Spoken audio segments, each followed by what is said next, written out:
আসসালামু আলাইকুম সবাইকে। সবার উপর আল্লাহর অশেষ রহমত ও শান্তি বর্ষিত হোক। আশা করি তোমরা সবাই ভালো আছো। আজ আমরা এসএসসি উচ্চতর গণিত পাঠ্য বইয়ের ত্রিকোণমিতি অধ্যায়ের সবচেয়ে গুরুত্বপূর্ণ একটি প্রশ্ন সমাধান করব।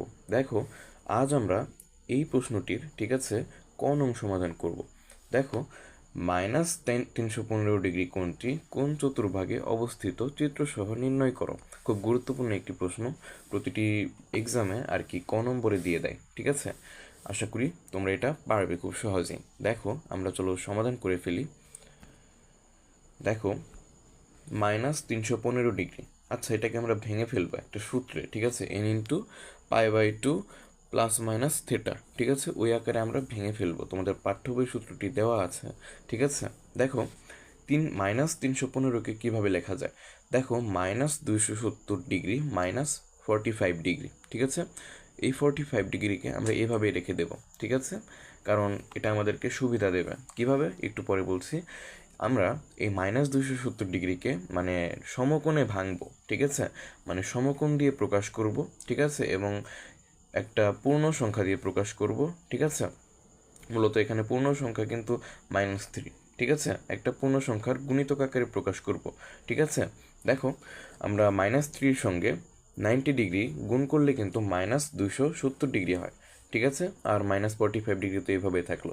দেখো, এটা কিন্তু n × 90 ডিগ্রিকে আমরা কিভাবে লিখতে পারি, π/2, তাই না? পায়ের মান কি 180 ডিগ্রি, আর 180কে দুই দুই দ্বারা ভাগ করলে 90 ডিগ্রি হয়, ওই একই ব্যাপার। দেখো, এখানে n × π/2 ± θ আকারে প্রকাশ করেছি। এখানে প্লাস তো নেই, কিন্তু মাইনাস আছে। ঠিক আছে, আশা করি বুঝতে পেরেছ। এখন আমরা এইখানে একটু পরে আসছি। ঠিক আছে, দেখো এখানে একটু বাংলা লিখতে হবে। ঠিক আছে, দেখো, -315 ডিগ্রি কোণটি একটি ঋণাত্মক কোণ, তাই না? দেখো তো, এখানে কিন্তু মাইনাস আছে, তাই না? ঋণাত্মক কোণ। এবং কোণটি উৎপন্ন করতে কোনো রশ্মিকে ঘড়ির কাঁটার দিকে 3 সমকোণ ঘোরার পর একই দিকে আরও 45 ডিগ্রি ঘুরতে হয়েছে। দেখো, এই যে এই লাইনটা, মানে এই যে -3 × 90 ডিগ্রি -45 ডিগ্রি, এই কথাটাই কিন্তু আমরা বাংলায় লিখেছি। ঠিক আছে, এই বাংলা লেখাটির গাণিতিক রূপ হচ্ছে এইটা। ঠিক আছে, এখন আমি তোমাকে এইখান দিয়ে বুঝিয়ে দিচ্ছি, মানে চিত্র থেকে বুঝিয়ে দিচ্ছি, তাহলে আরও ভালোভাবে বুঝতে পারবে। দেখো, আমরা মানে কোনো একটা মানে কোণ, ঠিক আছে, কোনো একটা কোণ, মানে এটা তো ঋণাত্মক কোণ, তাই না? এই ঋণাত্মক কোণটা উৎপন্ন করতে কোনো একটা রশ্মি, ঠিক আছে, কোনো একটা রশ্মিকে কিন্তু 3 সমকোণ যেতে হবে। আমরা 3 সমকোণ যাব। ঠিক আছে, দেখো, যাত্রা শুরু হবে কিন্তু এই যে এখান থেকে। ঠিক আছে, দেখো, যেহেতু ঋণাত্মক, ঠিক আছে, তার মানে কি ঘড়ির কাঁটার দিকে ঘুরবে। আচ্ছা, তোমরা কি জানো ঘড়ির কাঁটা কোন দিকে ঘুরে? দেখো, ঘড়ির কাঁটা কিন্তু এইভাবে ঘুরে, নিচ থেকে উপর দিকে। ঠিক আছে, এইভাবে এইভাবে ঘুরে। ঠিক আছে, এইভাবে ঘড়ির কাঁটা ঘুরে। আর ঘড়ির কাঁটার বিপরীত দিক তাহলে কোনটা? ঠিক এই যে এইভাবে। ঠিক আছে, ঘড়ির কাঁটার বিপরীত দিক হচ্ছে এইভাবে, মানে ঘড়ির কাঁটার দিকে হলো নিচ থেকে উপরে যাবে, আর ঘড়ির কাঁটার বিপরীত দিকে হচ্ছে উপর থেকে নিচের দিকে আসবে। ঠিক আছে, আশা করি বুঝতে পেরেছ।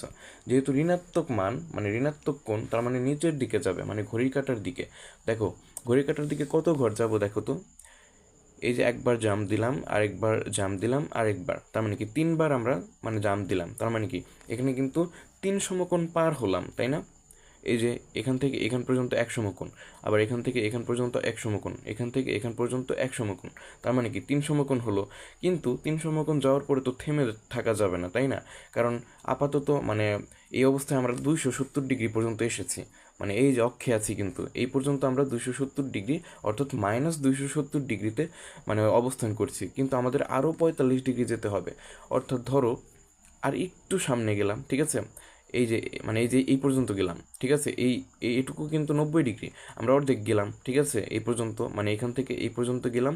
দেখো, এটাই কিন্তু আমাদের এখান থেকে একদম এইভাবে আমরা টেনে দেব। ঠিক আছে, ফলে দেখো এই পর্যন্তই কিন্তু আমাদের 315 ডিগ্রি। ঠিক আছে, মানে একটু যাব, ফুল যাব না, মানে এই যে এই অংশটা কিন্তু 90 ডিগ্রি, যেহেতু 45 ডিগ্রি যেতে হবে।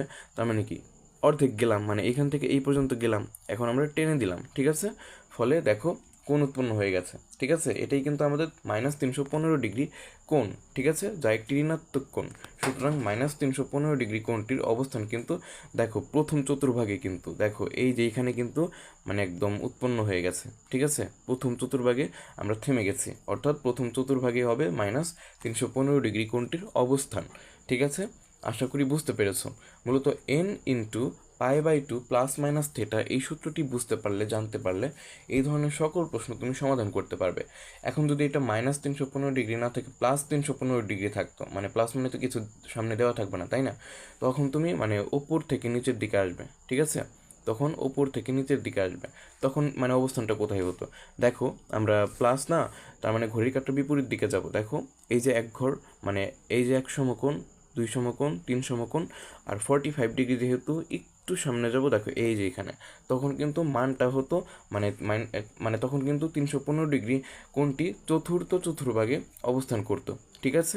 আশা করি বুঝতে পেরেছ। আজকের মতো এখানেই বিদায় নিচ্ছি, দেখা হচ্ছে অন্য কোনো ভিডিওতে। ততক্ষণ ভালো থেকো, সুস্থ থেকো।